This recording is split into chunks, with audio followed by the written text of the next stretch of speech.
Hi, I'm Eric. I'm a novelist and mostly a carnivore. And I'm JJ, and I'm a life coach, and I eat mostly meat.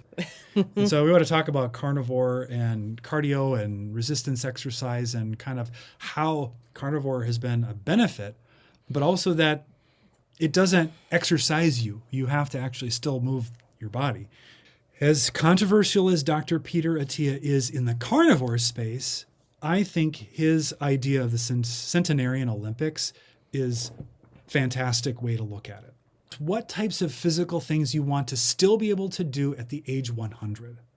So for instance, he wants to be able to pick up a 30-pound great grandchild or great grandchild. I don't know. I don't know 30, what that would be. And at 100, I suppose it could be a great if you got started early enough. Getting up off the floor with just one point of support. So being able to grab the arm of the sofa to stand up at age 100. That means you could get on the floor and play with those great-grandchildren. Place a 30-pound suitcase overhead. So that's being able to, go on a flight and travel to go see great-grandchildren or something like that. But all of that isn't just about the family. It's about being able to stay active and mobile through all of those years between now and 100. So all through the 70s, 80s, and 90s, that suggests being able to be mobile and independent. For me, this really shifted once I hit my 50s. And You're still 29, I thought. So once I hit my 50s, my focus really shifted into being more vital. Now, let me back up a little bit. I've mentioned before, my 30s were kind of a lost decade for me. I was experiencing very extreme low energy, low brain power, brain fog through most of my 30s. It was not great. Lots of sleeping and just not being able to really function well in life. So vitality became important to me then, but longevity and vitality really got to me when I hit my 50s. And it wasn't like it was the number for me. It wasn't like, oh, I'm in my 50s now, I need to. It was that I was experiencing people in my life who were sort of giving up and not keeping their health at the forefront and their activity, especially at the forefront, physical activity. And I saw how quickly they're older than me, these people in my life who I'm close to, how quickly they began to deteriorate and get frail. And this just reminded me, you know where I'm going with this. Way back when Pope John Paul and Bob Hope were aging. We just lost everybody under 40 years old. That's okay. Those references. They were getting very old, like in their 90s, I think. They were getting very old, and you could see them getting more and more frail. And we always talked about the frail-o-meter. Yep. What's the frail-o-meter for the Pope? So when I saw people in my life, their frail-o-meter, just going higher and higher the more frail they got, it was really a wake-up call, and that happened to coincide with my 50s. So it became a very, very important thing to me. And we've seen that very close up with a family member who has gotten shorter than you, who was once taller than you. Yes. And some of that is diet, some of it is exercise, probably a little bit of both. Mm-hmm. I mean, I talked about this on the last video about health anxiety and the issues I had with that, is once you start to feel frail, you behave in protective ways. Mm-hmm. And then that constrains your physical activity more, which then makes you frailer. So there's the death spiral starts to happen. And you lose muscle mass, bone density, and conditioning. And then all of these things we talked about, being able to pick up children, get on the floor with children, travel and put your suitcase in the overhead bin, and all the other things about life, carrying groceries, moving a mattress, which we just did this past weekend, become almost impossibilities. The quality of life goes down because it becomes more constrained. And when we moved these mattresses this weekend, I was shocked because it was easier than the last time we'd done it. Yes, it was. Or the time before that. Yeah. Or the time before that. Like that. So we were able to move those mattresses, no problem. No problem. And the one was full of like memory foam and stuff. It was quite heavy. And that's because we are keeping, trying to work on our strength and mobility and our conditioning. Now, as we've mentioned a little bit today and in past videos, we have both had instances where we did not have energy for whatever reason. We experienced very low energy in our bodies, and it resulted in a lot of napping, a lot of staying indoors, and just lower quality of life. For a while, I went to the gym. I had a trainer and I would do the weights. Then I got into a kettlebell era, which I really loved those classes. They were very difficult, a lot of very high intensity, sort of like CrossFit. And of course, like CrossFit, I would get injured every, couple of months, which would kind of have me on the sidelines. And once I was on the sidelines, my eating also got worse. I kind of always enjoyed the resistance exercises more than steady state cardio, which I think a lot of people kind of recommend. You'd rather err on the resistance exercise than the steady state cardio. But I think we've kind of adjusted our whole view of how exercise works. I was a very active kid, young person, and I danced. I danced a lot. I used to weightlift when I was in middle school and high school. I was just extremely active, bicycled for miles and miles. And it was when I hit that 30s decade that things spiraled down for me. And I actually developed exercise intolerance, which means if I would exercise, and believe me, I tried to exercise myself out of it and get those endorphins going and just, I just need to turn the corner. And that actually made my problem worse because I was having hormonal issues and that just depleted me even more. But even through my 40s, even though I was much healthier physically, my hormones were much more balanced with help. And if I exerted myself, I would need to take a day or two off to recover. So my exercise has been pretty low. Well, you obviously were eating gluten. Yes, prior to my 40s. And very low protein. Yes, very low protein. So when you exercise, the body's like, you got to give me something to build with because otherwise you're never going to recover. Yeah. And once carnivore came along and I was having lots of protein, my recovery and gains with a Z increased amazingly because it was impossible to make any gains the way I was eating before because my protein was, 2 chicken breasts and a whey shake. And I thought, oh, that should cover me. And now I know that wasn't even close to the protein that my body needed. So I'd mentioned the long walk. Now we have 2 dogs who are rambunctious, very active fools, one of whom is insane with energy. And so if he doesn't get a long walk every single day, and this doesn't mean on a leash, this is off leash running amok. Yes. He's an impossible animal to live with. And so we're very fortunate to have a nice sized property where we can walk around the trails with the dog off leash. And we just do that almost every single day it's a 40-minute walk. Sometimes when I do it alone, I will put a ruck pack on my back. I'm up to a 30-pound ruck, but I know many guys that would be like nothing. But for me, that's where my shoulder strength is at right now to tolerate it. And I really like rucking because I'm still walking at a normal, regularly, pretty good pace, but not rushing. And it just increases the heart rate by about 10 to 15 beats per minute by the end over just walking with no weight.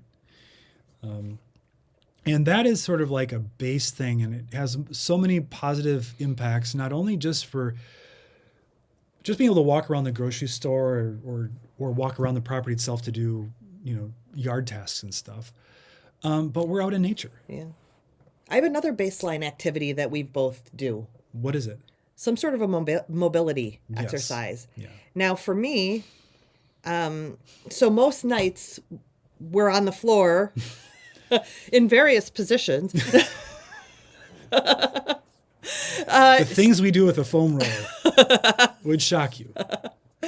But doing a lot of mobility and stretching. And for me, being a former dancer, I've been working on a lot, but I almost have my middle splits back. I have both side splits, but I almost have my middle splits back. And I haven't had those since I gave birth. So, so I'm excited about that. But again, just looking at that sort of centenarian thing and knowing that I took a fall in the yard with the dogs several years ago now, and my flexibility, I know I fell into the splits, and I know that I probably would have been pretty injured if I couldn't do that. So it's a huge part of what I do as well as a sort of a baseline, is to keep that flexibility. The mobility stuff is there's different aspects to it. There's stretching, there's joint mobility, and getting the joints to the different extremes of range of motion. I don't have that problem. So And, your range of motion is too big. But like I've got to work on my hips constantly and my shoulders, and I often will use a slightly softer lacrosse ball for myofascial release. And if I remember, I'll put a link to Jill Miller, YouTube. Yeah. Amazing. And her branded therapy lacrosse balls are the ones I use because they're just a little gentler around bone and joint and stuff. I do resistance exercise a couple of times per week. I have now changed away from doing the ballistic movements with the kettlebells just because form is everything with that, and I'm not going to classes anymore. I'm doing it at home. It's much better for me to do something where it's a little bit more controlled. We have a very, very amazing piece of equipment called a Tonal. This is not sponsored, not affiliated, but we would instantly accept a sponsorship from Tonal, it's expensive, but it's amazing. It's a cable-based system, but there's no weights. The weights are controlled electronically through some sort of a mysterious system.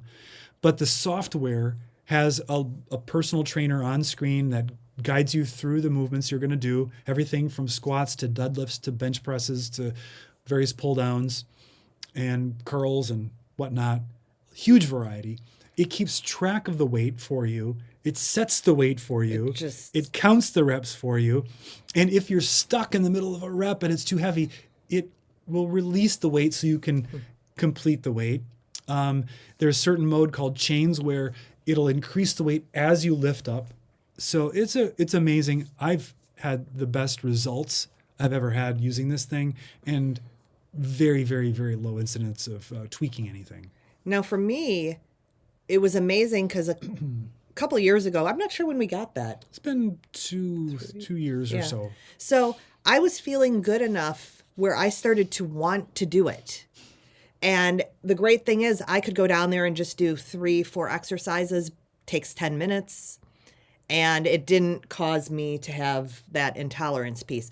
Then I had a little bit of a health dip around my energy and stopped for a while, and actually have been feeling like I'm going to be getting back to it. Yeah. And again, for me, it's an excess of energy. If I start to feel like I have enough energy, I can start ranging into those types of things. So yeah, it's coming. So the Tonal is obviously, if resources are constrained, it's not going to be a good solution. No. But there's a principle here that was really important that I learned kind of the hard way with Tonal, is that a lot of the programs maybe target a younger crowd. Mm-hmm. And so for me, doing a 45-minute workout where I'm going to be doing 10 or sets of Bulgarian split squats where my heart rate's going to peg up to 170 during each set, probably not optimal for where I'm at in my fitness and age. Mm-hmm. Because after those workouts, I would fall asleep in the afternoon. Yeah. And they would just metabolically, just a central nervous system stress was too high. I found it be very effective to find the programs where the workouts are about 20 minutes, do them more frequently, rather than trying to do killer workouts where I just can't get the frequency in. And I just mostly created my own. Yeah. Chose 4 exercises, and did my own. The programs were, I knew right away that they were too much for me at that point. So that's resistance. I think there should be a component of resistance, even if it's body weight. Yep. And if it's body weight, if nothing else, focus on legs. Legs. Legs. Never skip leg day. Make it the most important workout of the week. legs. You got to get up off the floor. That's you where- got to get off of a chair. The glutes and the thighs and the quads, those muscles have the most capacity for muscle mass as well. And muscle mass is metabolically active, and the more you have, the better health you will have. And then if you're on carnivore, you're feeding it all of that wonderful steak, all that protein's coming in, and it's fueling the rebuilding of all that tissue. And you can actually put on muscle, and I am putting on muscle at the age of 53. Yeah, my doctor in my last appointment before the holidays, he measures my muscle, lean mass, fat mass, and he was very pleased with my muscle mass. And, we have had a very active summer at that point too. Very active summer. So it's incredible. And like I said, for me to even have the energy, the excess energy to want to do more activity, to be able to do more activity, and to not have the downside of passing out for 2 days. So the final piece of exercise, well, two final pieces. One is I watched Dr. O'Meara's sprinting videos. Yes. And so if you're in the carnivore kind of, you may have run across him, and he totally believes in you've got to get rid of the visceral fat, the stuff that's behind your abdominal muscles, mashing all of your organs together. You got to get rid of all that visceral fat. Carnivore is probably step one, but high intensity exercise like sprinting is extremely effective at targeting that stuff. Well, I got excited about sprinting this past summer. And the first session I did, I was scared because I knew I was going to get my heart rate way up, and talked about my health anxiety. I still get a little anxious when my heart rate's high. Just it's just automatic. But I was like, I need to try this. And I had my running shoes on, and I went out and I did some sprints. And it was kind of fun because I hadn't run all out for, I don't even know how long it had been. Now, I got like this rush of endorphins and stuff. I felt amazing. It was a beautiful day. I was by the lake. I was outside. The wind was blowing. It was sunny. So I just did another sprint and then another sprint. And the next day, the back of my knee was sore. And so I overdid it, and I injured my popliteus muscle. I sprinted anyway a few times after that because the benefits I was seeing pretty dramatically. But then I said, no, this is just making it worse, so I have to stop with the sprinting. Now, we do have a Rogue Echo bike that is meant for doing bike sprints like that. And I have done sessions on that, and it is effective. But what I discovered was I always do too much. Too fast, too much. Too fast, too much, too long. I needed to build a protocol to slowly get back into doing stuff at that level because I just overdid it, fried my body, and the recovery was just too long.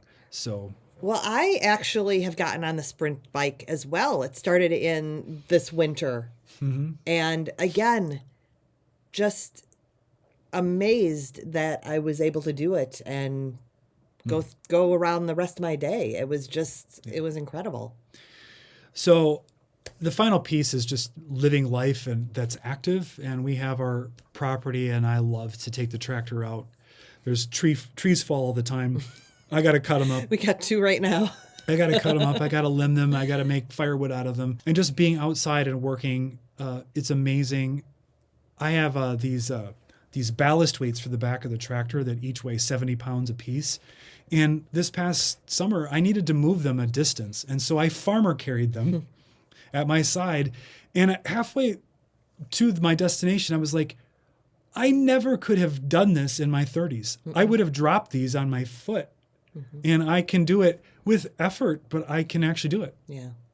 There's no risk of dropping it on my foot. Yeah. I'm in better shape than I was then. And nutrition is a huge part of I would say like 80%. Yeah, it is huge. Huge. So this is the encouragement for you who are thinking of carnivore. It will support your exercise even if you like doing cardio.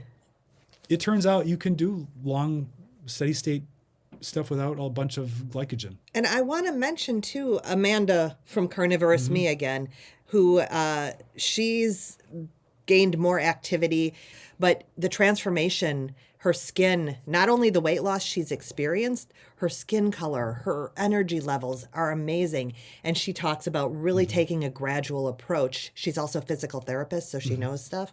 That gradual approach to having more activity. And with a goal of aging better. So if you're concerned about maintaining your independence, your mobility, and your activity as you get older, leave a comment. Tell us what you're doing, what exercise protocol you're following, or what challenges you're facing. We'd love to hear it. We'd love to hear it.